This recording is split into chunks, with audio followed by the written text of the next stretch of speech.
Hi friends. ఇప్పుడైతే నేను గసగసాల కర్రీ అయితే చేస్తున్నాను. ఈ కర్రీ అనేది పచ్చి బాలంత్రాలు వేసుకుంటే కర్రీ అండి. ఒకసారి ఆ స్టైల్‌లో ఈ కూర అనేది ఎలా వండాలో చెప్తాను వినండి. నేనైతే పప్పు నూనెతో అయితే ఈ కర్రీ అయితే వండుతున్నాను. పప్పు నూనెతోటి గాను నూనె. ఒకసారి ఈ కర్రీ ఎలా చేయాలో ఏంటో చూద్దాం. ముందుగా ఈ కర్రీలోకి ఏం కావాలో ఆ పదార్థాలు ఏంటో చూద్దాం.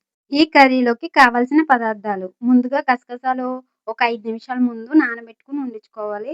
అప్పుడే నూరుకునేటప్పుడు మనకి గసగసాల పేస్ట్ అనేది మెత్తగా వస్తుంది. తర్వాత 2 స్పూన్లు జీలకార, 2 స్పూన్లు ధనియాలు, ఒక 5, 6 ఎండుమిర్చి, 3 ఉల్లిపాయలు, పచ్చిమిర్చి, వెల్లుల్లి రెబ్బలు. ఈటిని ఒక 10 ఎల్లుల్లి రెబ్బలను ఒలుచుకొని పక్కన పెట్టుకోండి. అలాగే నూరే ఆటిల్లో కూడా ఒక 10 రెబ్బలు వేసి ఈ మసాలా అన్నీ నూరుకొని పెట్టుకుందాం. ఇప్పుడు మన పేస్ట్ అయితే రెడీ అయిపోయింది. ఒకసారి చూద్దాం. ఇది మన పేస్టు.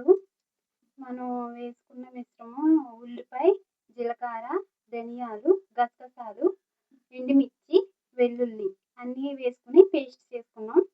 ఇందులోంచి ఆ పేస్ట్‌లో నుంచి వచ్చిన వాటర్‌ని తీసుకొని పక్కన పెట్టుకోండి. కర్రీ వండేటప్పుడు వేయాలి.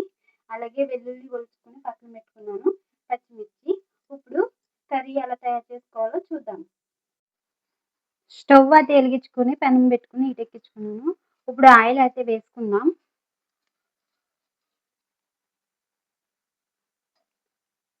కర్రీకి సరిపడగా ఆయిల్ వేసుకుందాం. ఇది పప్పు నూనె కాబట్టి కొద్దిగా ఎక్కువైనా సరే కర్రీ కొంచెం కమ్మగా ఉంటది. ఆయిల్ అయితే వేసుకున్నాం. కమ్మగా వాసన వస్తుంది. వేడయింది కదా! ఇప్పుడు మనం ఇందులోని తొక్క ఒలిచి పెట్టుకున్నాం కదా ఎల్లుల్లి రబ్బలు వేసుకుందాం.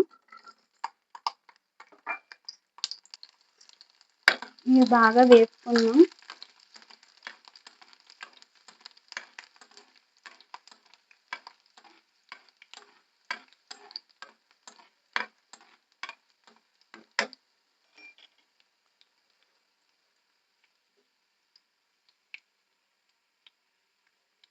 ఇవి వేగినయి. ఇప్పుడు మనం ఈ పేస్ట్ అనేది ఇందులో వేసుకుందాం.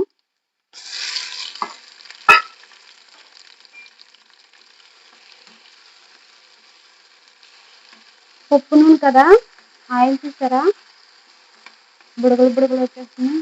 అబ్బా స్మెల్ అయితే అద్దరిపోయింది. చాలా బాగుంది స్మెల్ కూడాను.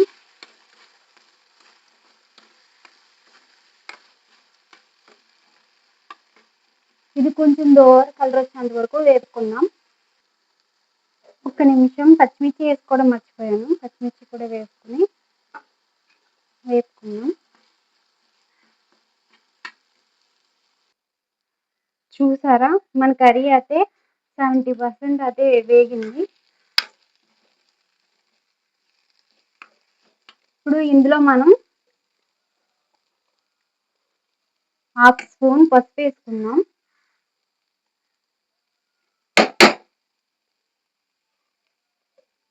అలాగే 1/2 స్పూన్ కారం కూడా వేసుకుందాం. ఎందుకంటే ఎండుమిర్చి అయితే వేసాం కదా మనం. కొద్దిగా అయితే సరిపోదు కారం. ఎక్కువ వేసుకోవడం వల్ల కర్రీ అయితే ఘాటుగా ఉంటది. మనం కూడా తినలేము. ఇప్పుడు కలుపుకుందాం. కర్రీకి సరిపడగా ఉప్పు వేసుకుంటున్నాను. కర్రీ అయితే వేగిపోయింది.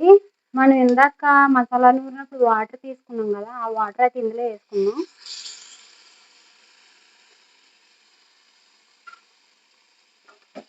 బాగా కలుపుకుందాం.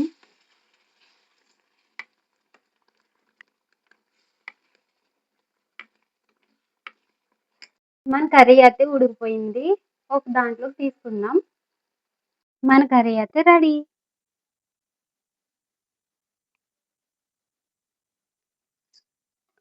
ఇప్పుడు టేస్ట్ ఎలా ఉందో చూద్దామా?